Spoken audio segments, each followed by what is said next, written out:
ওয়াকফ বোর্ডের সম্পত্তি কেড়ে নেওয়ার জন্য সরকার পদক্ষেপ নিচ্ছে, আপনার মন্তব্য কি? দেখুন, এটা খুব গুরুত্বপূর্ণ একটা প্রশ্ন এসছে। আমরা জানি ভারতের সম্পত্তি মানে কত কার সম্পত্তি আছে। সর্বপ্রথম সরকারের সম্পত্তি হচ্ছে রেল, 1 নম্বরে। 2 নম্বরে হচ্ছে ডিফেন্স, মিলিটারি, যেটাকে আমরা গোদা বাংলায় বলি। 3য় নম্বর হচ্ছে ওয়াকফ সম্পত্তি। এই ওয়াকফ সম্পত্তির ওপরে বিল পাস করতে চলেছে সরকার, আমরা তীব্র নিন্দা জানাই। জানেন দুঃখের বিষয় কি? আমাদের কাছে ওপর থেকে, দিল্লি থেকে, মুম্বাই থেকে, দেওবন্দ থেকে যে সার্কুলার এসছে মোবাইলে, সব থেকে কম ভোট পশ্চিম বাংলায়। এটা আমাদের আলেমদের জন্য দুঃখজনক, দুঃখজনক। আমি নাম করব না, আমাদের মুসলমানদের আলেমদের অনেকগুলো সংগঠন আছে। আমি আমার বর্তমান জেলায় দক্ষিণবঙ্গে কোনো আলেমদের তৎপরতা দেখতে পাইনি। একমাত্র মুর্শিদাবাদ জেলা আমি তাদের তৎপরতা দেখেছি। মুফতি নাজমুল হক সাহেব আমার বড় ভাই, খুব কাছের মানুষ, মুর্শিদাবাদ জেলা জমিয়তের সম্পাদক, এবং মুর্শিদাবাদের আলেমরা রাস্তায় রাস্তায় গিয়ে মানুষের মোবাইল নিয়ে সেখান থেকে ভোট দিয়েছে। আমি বর্ধমানেও দেখতে পাইনি, আর আমার গলসিতেও দেখতে পাইনি। জানি না কারা চেয়ার নিয়ে বসে আছে। তাদেরকে অনুরোধ করব, এই চেয়ারটা যদি ইয়াসিনকে দেন, এই চেয়ারটা শুধু বসার জন্যে নয়, কওমের জন্যে চিন্তা করার। আজকে মানুষ পদের লোভী হয়েছে, কিন্তু পদের অপব্যবহার করে। ওই জন্যে আমি বলে যাব, আপনার মসজিদ ছোট নীলপুরের মসজিদ থাকবে না। সরকার যদি বলে কালকে আমার প্রয়োজন, ডজার দিয়ে ভেঙে দিবে, আপনাকে বলবে অন্য জায়গায় মসজিদ করে দিচ্ছি। মসজিদ আপনার বর্তমানে ওয়াকফ সম্পত্তি কলকাতায় বড় দুঃখের বিষয়। বর্তমানে পৃথিবীর 10টা বড় লোকের মধ্যে ভারতের একজন আছেন, তিনি হচ্ছেন আম্বানি, মুকেশ আম্বানি। বোম্বেতে যে বাড়িটা আছে, সেই বাড়িটা আছে এতিমখানার ওপরে, যেটাকে 2 নম্বরই করে কিনেছে, তার ন্যায্য মূল্য দেওয়া হয়নি। তারা চাইছে এই ওয়াকফ বিল পাস করিয়ে এই সম্পত্তিগুলো সব পুঁজিপতিদের পেটে ভরে দিবে। আমরা ইনশাল্লাহ হতে দেব না। জোরে বলুন ইনশাল্লাহ। আপনি ভোট দেন, আপনার মূল্যবান। আজকে তো একটা বাড়িতে 2-3টে করে অ্যান্ড্রয়েড মোবাইল, ঠিক বললাম না ভুল বললাম? তো আপনার বাড়িতে যদি 3টে মোবাইলে 3টে ভোট যায়, মানুষের কতটা মূল্য হতে পারে, সেই ভোটের মূল্য আপনি এখন বুঝবেন না। এখন আপনার চোখের সামনে থেকে সব কিছু কাড়া যাবে, তখন আপনি চোখের পানি ফেলাবেন। মাথায় রাখবেন, ওই সম্পত্তি শুধু একটু আটটু নয়, হিসেবটা বলে দিই, 9,40,000 একর জমি আছে। ভাবতে পারেন, 9,40,000 একর জমি শুধু ওয়াকফ সম্পত্তি আছে আমাদের। আপনি অনুভব করতে পারবেন না। যদি সরকার বলে তোমাকে কিচ্ছু দেব না, যদি খালি আমাদের ওয়াকফ সম্পত্তি দিয়ে দেয়, সেই টাকায় প্রত্যেকটা মুসলমানের সংসার প্রতি বছর 1 লাখ করে পাবে ভারতের মুসলমান। জোরে বলুন না সুবহানাল্লাহ। এত সম্পত্তি আছে। কিন্তু আমরা কখনো চাই না, এই বিল সমর্থন করি না, এর তীব্র নিন্দা করছি, প্রতিবাদ জানাচ্ছি। সকলে জোরে সোরে বলুন ইনশাআল্লাহ।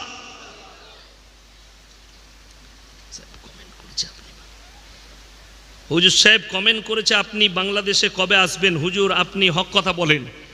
আলহামদুলিল্লাহ, আমি বাংলাদেশে অনেক ফোন আসছে দাওয়াতে। আমার 2025 সালের ফেব্রুয়ারি পর্যন্ত একটাও ডেট খালি নেই। 2025 সালের সেপ্টেম্বর, অক্টোবর, নভেম্বর, ডিসেম্বর, 26 সালের জানুয়ারি, ফেব্রুয়ারি, যারা বাংলাদেশের ডেট নিবে ইনশাল্লাহ ডেট দেবো।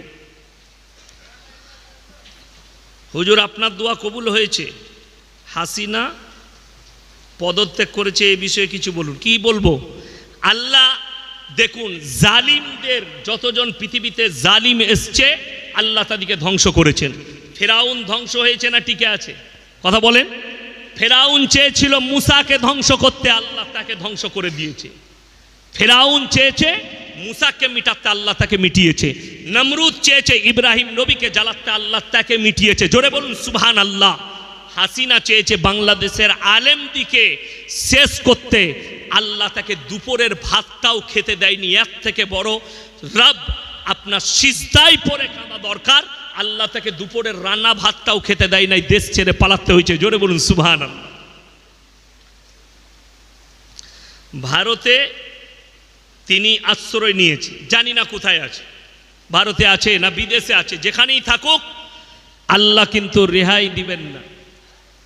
আল্লাহর মার বড় কঠিন মার। ওই জন্যে প্রত্যেকটা ভাই আজকে হাত তুলে বলুন, আজ থেকে আমরা সবাই 5 ওয়াক্তের নামাজি হব। জোরে বলুন তো ইনশাআল্লাহ। বাংলাদেশের কিছু ইয়ং বক্তা বেরিয়েছে, তারা প্রেমের টিপস দিচ্ছে, কি করে প্রেম করবি।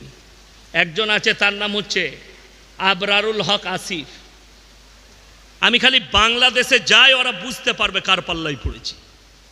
দাওয়াত হয়েছে 25 সালে, এখন তো যাব না, 24 সালেও খালি নাই, ফেব্রুয়ারি পর্যন্ত খালি নাই। বলেছি 25 সালের দাওয়াত লুব, তখন তারা বুঝতে পারবে কার পাল্লায় পড়েছে। এ দাওয়াত দিচ্ছে লোককে, যে মেয়েটা তোমাকে রাস্তায় ভালো লাগবে জানবে সেটাই তোমার জন্য। আরে আজীব কথা, রাস্তায় যদি তোমার মা বাজার করতে আসে আর আমার যদি মনে হয় এটা খুব ভালো লাগছে, তো আমার সাথে বিয়ে দিয়ে দিবি? আজীব কথা, বেঈমানি কথা না। এ মুসলমান যুবক শুনে লাও, যারা ভাবছেন প্রেম ইসলামী শরীয়তে প্রেম জায়েজ আছে। প্রেম কি? কথা বলে না। প্রেম কি? যুবকরা হাসছে। প্রেম জায়েজ আছে। শুনেলেন কোথায়? কার সাথে? মায়ের সাথে, বোনের সাথে, বাপের সাথে, ভাইয়ের সাথে, প্রতিবেশীর সাথে। কিন্তু তোমরা যে প্রেমটা করতে চাইছো ওটা জিনার পাপ ছাড়া আর কিছু হবে না। বর্তমানে অনেক পরিবার, মা বাপ, তারা জিনায় লিপ্ত করাচ্ছে নিজেদের ছেলে মেয়েদিকে। কিভাবে? এখন একটা আমাদের বিয়ের সিস্টেম উঠেছে, মৌলবীর কাছে তো খোঁজলাই না, খোঁজলাই আমাদের কাছে যে কিভাবে বিয়ে দেবো। ইমামকে জিজ্ঞেস করে কেউ না। আমাদিকে দুটি কাজে আপনারা রেখেছেন, হলে আর মোলে। হয়েছে কানে আজান দিতে হবে, আর মরেছে জানাজা পড়তে হবে, বাকি বলে বাকি সব আমরা বুঝে নেব। কি বুঝলেন? ওই জন্যই তো, কি বুঝলেন, আমাদের দেশে জান্নাত কত সহজ জানেন? 3 বোতল মদ খেয়ে যদি হাই রোডে অ্যাক্সিডেন্ট করে মরে যায়, অসুবিধা নাই, জান্নাতে চলে যাবে মিলাদ পড়িয়ে। ঠিক বললাম না ভুল বললাম? ও ইয়াসিন সাহেবকে দাওয়াত দিয়ে, আমাকে দাওয়াত দিয়েছেন, দেশি মুরগি করেছে, 3 বোতল মদ খেয়ে মরে গেছে, আমাকে বললে অ্যাক্সিডেন্ট হয়ে মরেছে। আমি এখন মিলাদের শেষে দোয়া করছি, আল্লাহ তুমি তাকে জান্নাতি করো, জান্নাতুল ফিরদৌস দান করো, আল্লাহ তুমি তাকে শহীদের মর্তবা দাও। দিয়ে খেতে বসেছি, ভাই কি করে মরল বাপ? ছেলে খুব খারাপ, 3 বোতল মদ খেয়ে অ্যাক্সিডেন্ট করতে। আমি তোবা তোবা, কাকে দিলাম বে জান্নাতে আমি?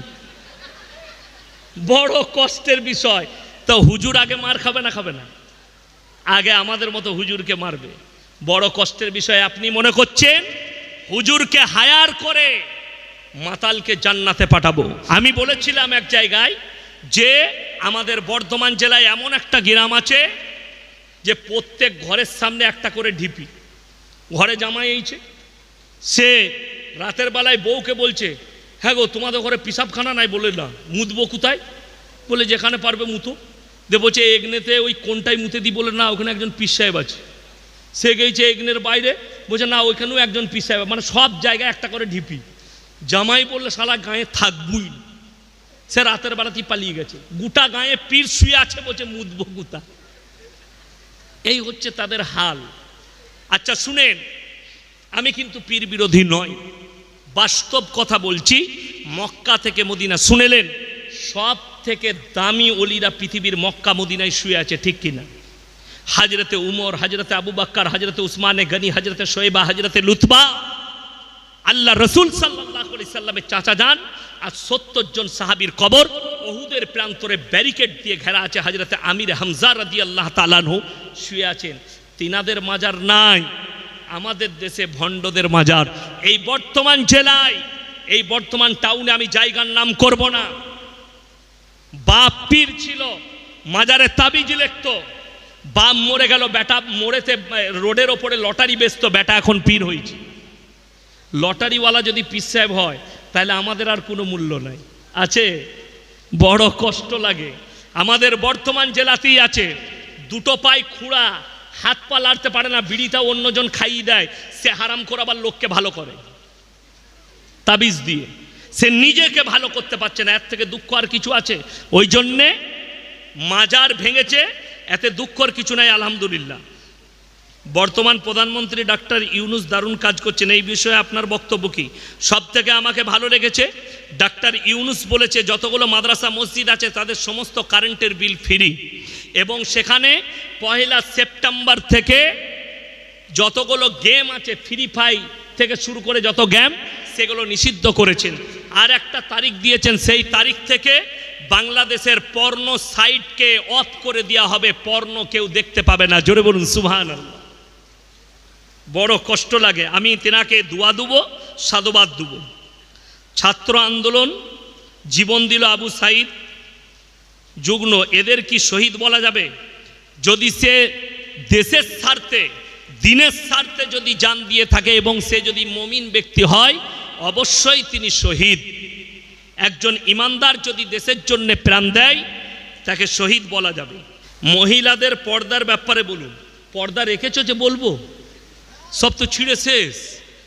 পর্দা মুসলমানদের কত সুন্দর মায়েদের, ওটা একবার বিগ বাজারে গিয়ে 2 মিনিট বসলেই বুঝতে পারবে। কি বুঝলেন? সব মনে হচ্ছে দুলা ভাই যাচ্ছে, জিন্সের প্যান্ট আর গেঞ্জি।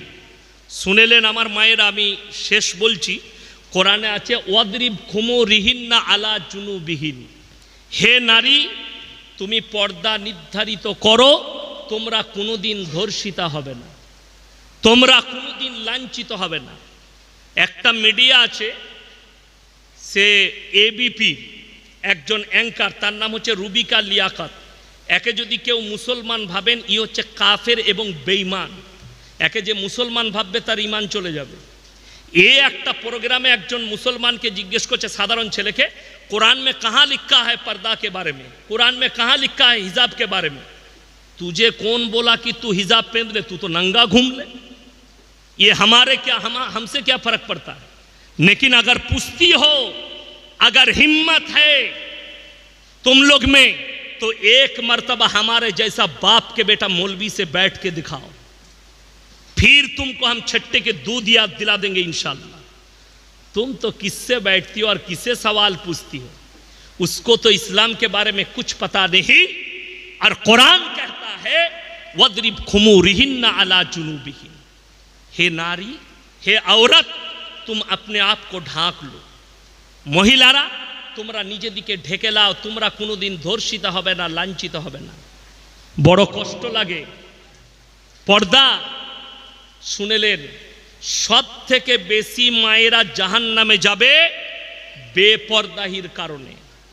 এটা রাসূলের হাদিস। সব থেকে বেশি জাহান্নামে যাবে যে নারীরা, তারা বেপর্দার কারণে। যে মেয়েরা মাথা চুল, প্যাট পিট খুলে বাজারে ঘুরে বেড়ায়, কিয়ামতের দিনে আল্লাহ ওই অঙ্গগুলো আগুন দিয়ে ঢাকবেন, ওই অঙ্গগুলো আগুন দিয়ে ঢাকা হবে। যে বাপরা নিজের সন্তানকে, নিজের মেয়েদিকে পর্দার নসিহত করে না, ওই বাপরাও কিয়ামতের দিনে পাকড়াও হবে। যারা নিজেদের স্ত্রীকে পর্দায় রাখে না, তারাও কিয়ামতের দিনে পাকড়াও হবে। আমার ভাই, পর্দা ইসলামে ফরজ না ফরজ নয়? মুসলমান জানে ফরজ পর্দা করা, কিন্তু কষ্টটা কোথায় জানেন? ঈদের সময় দত্ত সেন্টারে খালা আর খালু ঘরে। ঠিক বললাম না ভুল বল? হ্যাঁ, খালু ঘরে আর খালা দত্ত সেন্টারে। আমি আমাদের বর্ধমান জেলায় সাতগাছিয়ার কাছে বহারে নামাজ পড়াতে যাই। ঈদের 15টা গ্রাম এক জায়গায় নামাজ পড়ে, 10-15টা গ্রাম, আমি তাদের ইমাম। তো ঈদের নামাজে আমি দাঁড়াবো, বায়ান চলছে, বায়ান শেষ হয়েছে, এরপর বললাম কাতার সোজা করুন। একজন কানে কানে এসে বলছে, হুজুর যা ইসের ঈদের নামাজের নিয়তটা বলবেন। আমি বললাম একদম বলবো না, আমার কি করবি বল। আমি বলি নাই। আমি বললাম কেন বলবো বল? বলছে অনেকজন হুজুর জানে না। আমি বললাম বে, ওরা জীবনে জানবেও না। কথাটা বুঝতে পারেন? যারা বলে ঈদের দিনে নিয়ত বলো, আমি বলবো ইমাম দিকে মোটেই নিয়ত বলবেন না। কেন? তার একটা কথা বলে দিই, কোনো ব্যক্তি যদি বলে ইমাম যাহা নিয়ত করিল আমি তাহা নিয়ত করিলাম, নামাজ হবে না? হবে না? কথা বলে না? পেছনে মৌলবীরা আছে, জিজ্ঞেস করলেন, নামাজ হয়ে যাবে। কিন্তু কেউ যদি দরুদ শরীফ না পড়ে, সানা না পড়ে, তসবি না পড়ে, আত্তাহিয়াতু না পড়ে, দরুদ শরীফ না পড়ে, নামাজ হবে? ওইগুলো একটাও জানে না, খালি বলছেন নিয়তটা বলে দাও। কি বলেন? ওই জন্য তো দেখবেন অনেক 5 ওয়াক্তের মুসল্লিদের পাশে অনেক যদি বেনামাজি, মানে সে ঈদ আর বকরা ঈদ পড়ে, সে না শ্বশুর একটা তোয়ালি দিয়েছে, লাগিয়ে চলে খেয়েছে।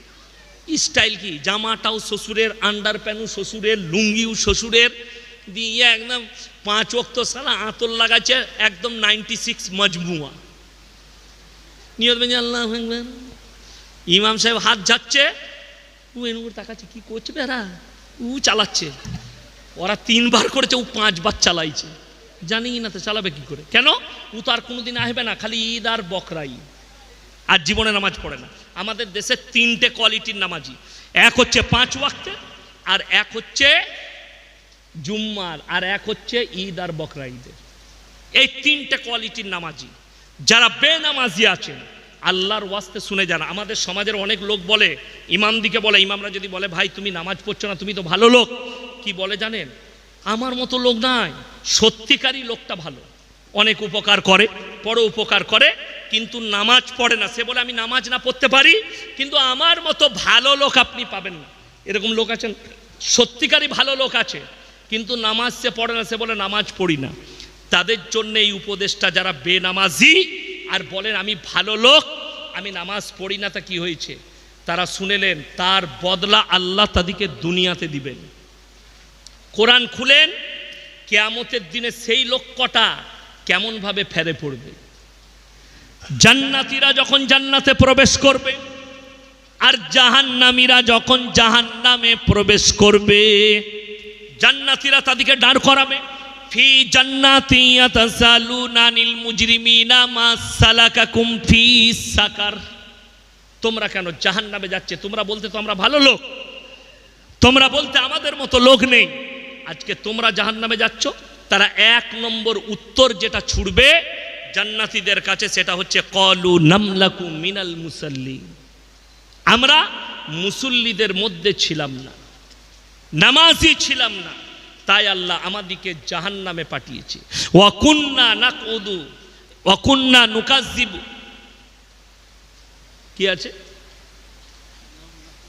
ওয়ালাম নাকু নুতিমুল মিসকিন, আর মিসকিনকে খানা খাওয়াইতাম না, তাই আল্লাহ আমাদেরকে জাহান্নামে পাঠিয়েছে।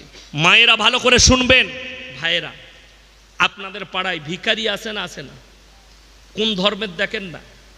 নবীজি সাল্লাল্লাহু আলাইহি সাল্লামের একটা ভাষা শুনেলেন, আমাদের দেশের লোক সম্প্রীতি জানে না, আমাদিকে মৌলবীদিকে সম্প্রীতি শেখায়, এরা কিছু জানে না বে, এদিকে শিখো, আমাদিকে কি শিখবি সম্প্রীতি, তোরা আমার কাছে সে শুনে যান। আজকে বর্তমান টাউনের লোক সম্প্রীতি কাকে বলে? রাসূল আকরাম সাল্লাল্লাহু আলাইহি সাল্লাম বললেন, তোমরা দেখো না তোমার পাশে কে বসবাস করছে, সে দলিত হোক, আদিবাসী হোক, অমুসলিম হোক, খ্রিস্টান হোক, সে যদি ক্ষুধার্ত হয় খাবার দাও, বস্ত্রহীন হলে বস্ত্র দাও, বিপদে পড়লে তার পাশে দাঁড়াও। এটাই হচ্ছে নবীজির আদর্শ এবং ইসলাম। এটার নাম সম্প্রীতি, এটার নাম হচ্ছে সম্প্রীতি। বড় কষ্ট লাগে, আর আপনি আমাদিকে সম্প্রীতি শিখাচ্ছেন, মৌলবীদিকে আপনার সম্প্রীতি বুঝে আসেনি। চলুন কোরআন শোনাবো আপনাদিকে। মিসকিন আপনার দরজায় হাত পেতেছে, হে আমার মুসলমান ভাইয়েরা, যদি আপনার কাছে কেউ হাত পাতে, তুমি দেখো না, অনেক লোক আছে ভাই তোদের অভ্যাস দাঁড়িয়ে গেছে, রোজ চলে আসছিস ভিক্ষা করতে। এইটা কত খারাপ কথা আপনি ভাবতে পারবেন না। আপনি যখন 1 টাকা দান করবেন, মনে মনে আপনাকে চিন্তা করতে হবে, আল্লাহ আমাকে দেনেওয়ালা বানিয়েছো, আমাকে চাহনেওয়ালা বানাওনি। আমি হাত পাতিনি, আল্লাহ আমি হাতে দিচ্ছি, এটা আল্লাহর তোমার কৃপা যে আমাকে দেনেওয়ালা বানিয়েছো, আমাকে ভিক্ষা করনেওয়ালা বানাওনি। শুকর আদায় করবেন। হে আমার মায়েরা, তোমার দরজায় যদি কোনো ভিক্ষুক নাড়া দেয়, অনেক মায়েরা কি বলে জানেন, কাজ করছি গো পরে আসবে। তোমার কাজ যদি মালাকুল মউত আসে, কি বলবে? দাঁড়া, হাঁড়িটা মাইছি, পরে জানটা কবজ করবি, বলবে। ওই জন্যে মাদ্রাসাওয়ালা আসুক আর ভিক্ষুক তোমার দরজায় আসুক, তুমি সব কাজ ফেলে দিয়ে তাকে 2টি দাও। তার প্রয়োজন মিটাও। এই জন্য ভাববেন যে আমার দরজায় যা এসছে, আল্লাহ তুমি আমার দরজায় একজন মুসাফিরকে এনেছো, আমাকে মুসাফির বানিয়ে তার দরজায় নিয়ে যাও। আল্লাহর কৃপা। মাদ্রাসাওয়ালা তোমার দরজায় এলে তুমি হাত বাড়িয়ে দাও। তোমার 1 টাকা দিবার সুযোগ আছে, তুমি 1 টাকা দাও। 5 টাকা দিবার সুযোগ আছে, তুমি 5 টাকা দাও। ওই জন্য বড় কষ্ট লাগে। আমাদের বর্ধমানে, আমি নাম করব না টাউনে কোথায়, 50 টাকা করে মাদ্রাসার বিল কাটে, আলেমদিকে রাস্তায় রোদে দাঁড় করিয়ে লাইন দিয়ে দাঁড় করায়। আমি বলেছি আমার মাদ্রাসা শিক্ষককে, ওকে শুনিয়ে দিবেন। শওকত সাহেবের ছেলে বলছিল, তুমি কত টাকা যাকাত দাও? তুমি যে যাকাতটা পুরো দাও, পুরো রমজান মাসে একটা মাদ্রাসাকে সেই যাকাতটা দেয় এসিতে বস করিয়ে হাওড়া জেলায় হাজি শাহানুর উস্তাখা, জাহাঙ্গীর লস্কর পাচুড়ে, এসএন আলম নুর আলম ভাই মিটিয়া বুরুজে, একটা মাদ্রাসাকে তত টাকা যাকাত দেয়। আমার কাছে আমার বিল দেখলে আপনার মাথায় তাক লেগে যাবে। একটা বিল কাটি 50,000, আর একটা বিল কাটি 50,000, 1 লাখ টাকার বিল কাটি। তারা আলেমদিকে এসিতে বসিয়ে টাকা দেয়। হুজুর, আমাকে তো হাওড়া হাই সাহেব বলে, হুজুর দীঘাতে 2খানা হোটেল আছে, একটা আছে খব কটেজ, একটা আছে রাজা হলিডে ইন। আমি দীঘার দিকে জলসা করতে গেলে আমি ওনার হোটেলে থাকি রাত্রে, আবার জলসা করি। আমাকে ব্যাটা ব্যাটা করে, এত আলেমদিকে শ্রদ্ধা করে, এত ভালোবাসে, ডেকে যাকাত দেয়। আর আমাদের দেশে লোক মৌলবি দেখলে লুকিয়ে পড়ে না। আরে আলুর সিজনে এই বছরে আলুর দাম বেশি না কম? যে বছরে আলুর দাম বেশি, খালি ফোন করছি মেমারিতে, ভাই কই গো? বলছে ঘরে নাই। ভাবি ভাই কই? বলে ঘরে নাই। আর যে বছরে আলুর দাম 100 টাকা, খালি আমাকে 50 বার ফোন করছে, হুজুর 20 বস্তা আলু রেখেছি। 20 বস্তার দাম 2000 টাকার ভাড়া 2200 টাকা। আমি বললাম তুই টাকাটা, ওইটা বেচে দিয়ে তুই টাকাটা নিলাম, এখানে কিনে লু, ভাড়া তো লাগবে 2000 টাকা। আর যে বছরে দাম বেশি আর ফোন তুলবে না। মুসলমানের রোগ। হাই রে, যদি তোমার কাছে 1 করোড় টাকা আছে, তুমি 2.5 লাখ টাকা তুমি যাকাত বার করো, পরের বছরে আল্লাহ এত বরকত দিবে যে তুমি 2 কোটি যাকাত দিবে। ওই জন্যে দ্বিতীয় নম্বর হচ্ছে ওয়ালাম নাকু নতিমুল মিসকিন। মিসকিনকে সবাই খানা খাওয়াবো, জোরে বলুন ইনশাল্লাহ। তারা বলবে আমরা মিসকিনকে খানা খাওয়াইনি, আল্লাহ জাহান্নামে পাঠিয়েছে। ওয়াকুন্না নাখুদু মাল খাইদিন। এইটা হচ্ছে বড় প্যাথেটিক। তারা বলবে দাড়ি টুপি নামাজি মুসল্লি দিকে দেখে হাসি ঠাট্টা বিদ্রুপ করতো, তাই আল্লাহ আমাদিকে জাহান্নামে পাঠিয়েছে।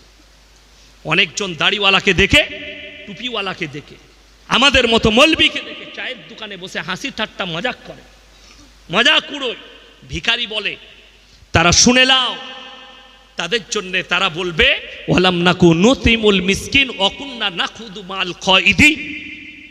আমরা দাড়ি টুপিওয়ালাদের, নামাজিদের মজাক উড়াতাম, তাই আল্লাহ আমাদেরকে জাহান্নামে পাঠিয়েছে। ওয়াকুন্না নুকাজ্জিবু বিয়াউমিদ্দিন। আর কিয়ামতের দিনকে, বিচারের দিনকে মিথ্যা ভাবিতাম। জানেন ইসলাম এত সুন্দর কেন? আরবে আছে, কেউ যদি ধর্ষণ করে মাঝ রাস্তায় দাঁড় করিয়ে তার মুন্ডু ছেদ করে দাও। কেউ যদি পরকিয়া করে, ছেলে মেয়ে যদি বিবাহিত হয়, অর্ধেকটা পুঁতে খেপা কুকুর লাগাও, না হলে পাথর বেড়ে হত্যা করে দাও। দ্বিতীয় আর পরকিয়া খুঁজে পাবে না। একটা ধর্ষণকারীকে যদি বীজ চওড়া হয়, তার মুন্ডু ছেদ করা হয়, দ্বিতীয় জন ধর্ষণ কাবার সাহস পাবে না। আরবে আছে, কেউ যদি চুরি করে তার হাত দুটো কেটে দাও। যার কারণে মক্কা মদিনায় হজ হয়ে গেলে কি করতে হয়? কি করে? লড়ি লড়ি চপ্পল ফেলতে যায়। যদি সোনার জিনিস পড়ে থাকে কেউ হাত দেবে না। আপনারা জানেন আরবে আজান হয়ে যায় মক্কা মদিনায়, আর দোকানিরা দোকান খোলা থাকে, নামাজ পড়তে ঢুকে যায়। কি হাই সাহেব, ঠিক তো? কিন্তু মালে কেউ হাত দিবে না। আপনি যদি আমাদের বর্তমান টাউনে মনে করেন ইয়াসিন ভাই বলে দিয়েছে দোকান খোলা থাকবে, নামাজ পড়তে যাবি, ঘুরে এসে দেখবে 2টি চানাচুরু নয়, সেটাও নিয়ে পালিয়েছে। কেন? চোরে তো ভর্তি। কথাটা ঠিক বলেছি না বলি না? কথা বলে বাস্তব কথা। কেন? এখানে চুরি করলে হাত কাটা হয় না, এখানে চুরি করলে শাস্তি দেওয়া হয় না। বড় কষ্ট লাগে। যদি কেউ পরকীয়ায় ধরা পড়ে, কারুর বিবির সাথে ধরা পড়ে, আমাদের দেশে বিচার হয় 1 লাখ টাকা জরিমানা কর, রিহাই হয়ে গেল 1 লাখ টাকা জরিমানা দিয়ে। এ আমার মুসলমান যুবক, আমার ভাইরা শুনে যান, ইসলামী শরীয়তে জরিমানা হারাম। জরিমানার টাকা যারা খাবে হারাম খাবে, জেনে রেখে দিবেন। আপনি জিনা করার টাকা খাচ্ছেন। হযরতে উমরে ফারুক রাদিয়াল্লাহু তাআলা আনহু, তিনার সন্তানকে গাছে বাঁধা হয়েছে। সাহাবীরা বললেন, এ আমিরুল মুমিনিন, এটা হচ্ছে আপনার সন্তান। কি বললেন জানেন? এ আল্লাহর নবী, সাহাবীরা শোনো, দেশের মানুষ, আমার সন্তান বলে যদি আজকে একে রিহাই দাও, এর থেকে বড় ক্রাইম করবে, এর থেকে বড় খারাপ কাজ করার সুযোগ পাবে। তাই একে 100টা কুড়া মারো, যেটা ইসলামী শরীয়তে বিচার আছে, বিচার ব্যবস্থা করো, আর একে ফাইসালা করে সেই শাস্তিটাই দান করো। জোরে বলুন সুবহানাল্লাহ। আর আজকে বড় কষ্ট লাগে, দুঃখ লাগে যে একটা মেয়ে ধর্ষিতা হয়ে যাচ্ছে। একটা কয়েক বছর আগে আসিফা বলে একটা বাচ্চা মেয়েকে ধর্ষণ করা হয়েছে, মার্ডার করে দেওয়া হয়েছে। গুজরাটে বিলকিস বানু, পেটে বাচ্চা ছিল, প্রেগনেন্ট, 11 জন মিলে তাকে ধর্ষণ করেছে। কেন? দেশে বিচার নাই, তাদেরকে ষাঁড়ের মতো জেলে পালা হয়। আমি চ্যালেঞ্জ দিয়ে বললাম, আমাকে যদি সিএম এর কুরসিটা 24 ঘন্টার জন্য দেওয়া হয়, এই ধর্ষণকারীর মুন্ডু ছেদের অর্ডার আমি মৌলভী শওকতের বেটা দিতাম। যদি আমাকে 24 ঘন্টার জন্য দেওয়া হতো, মুন্ডু ছেদ করে দেওয়া হতো, তাদের ক্রাইম থাকতো না, চুরি থাকতো না। যদি কোরআনের কানুন চালু করা হয়, আমি বলে যাচ্ছি, যদি 48 ঘন্টা কোরআনের একটা আইন চালু করে দেখো, তাদের মুন্ডু ছেদ করা হবে যারা ধর্ষণ করেছে, যারা অন্যায়ভাবে ধর্ষণ করেছে। ওই জন্য কোরআন শুনেলেন, কত বড় বার্তা দিয়েছে কোরআন জানেন? ওয়ালা তাকরাবুজ জিনা ইন্নাহু কানা ফাহিশা ওয়া সা সাবিলা। ব্যভিচার করা তো দূরের কথা, যে রাস্তায় ব্যভিচার হয় সে রাস্তার ধারে পাশে যাতায়াত করো না। একটা যারা জিনা করছেন, যারা চুরি করেন, যারা পাপ করেন হাতে পায়ের দ্বারা, মুখের দ্বারা, আর মনে মনে ভাবছেন আমি অস্বীকার করে উড়িয়ে দেব। একটা মেয়ে কলকাতার হসপিটালে ধর্ষিতা হয়েছে, সিবিআই যাঞ্চ করছে কতজন ধর্ষণ করেছে, কে কে করেছে। আল্লাহর কসম করে বলছি, দুনিয়াতে না হলেও আখিরাতে পাকড়াও হবে, আল্লাহর কাছে পাকড়াও হবে, আল্লাহর ক্যামেরা থেকে ফেল হবে না। কেন? দুটো জিনিস কনফার্ম। যারা মায়েরা আছেন, ভাইয়েরা আছেন, তারা কান খুলে শুনেন দুটো জিনিস। নাম্বার 1, কিরামান কাতিবিনা ইয়ালামুনা মা তাফআলুন। প্রত্যেকটা নারী পুরুষের কাছে আল্লাহ 2 জন করে ফেরেশতা নিযুক্ত করে দিয়েছেন, যারা মানুষের ভালো মন্দকে লিপিবদ্ধ করে রাখবে। আমি কারুর পরামর্শে কাজ করি না।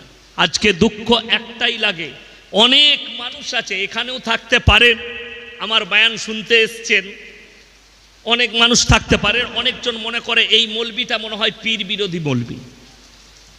আমি কিন্তু পীর বিরোধী নয়, আমি সিস্টেম বিরোধী মৌলবি। কি বিরোধী বললাম? সিস্টেম বিরোধী মৌলবি। তোমার সিস্টেম ভুল, আমি তোমার বিরোধী লোক।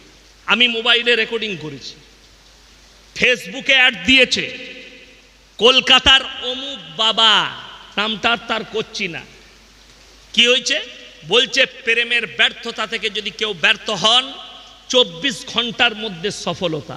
কারুর বউ পালিয়ে গেলে 24 ঘন্টায় এনে দেওয়া হয়। কি বুঝলেন? তাকে আমি ফোন করেছিলাম, রেকর্ডিংটা আছে আমার কাছে।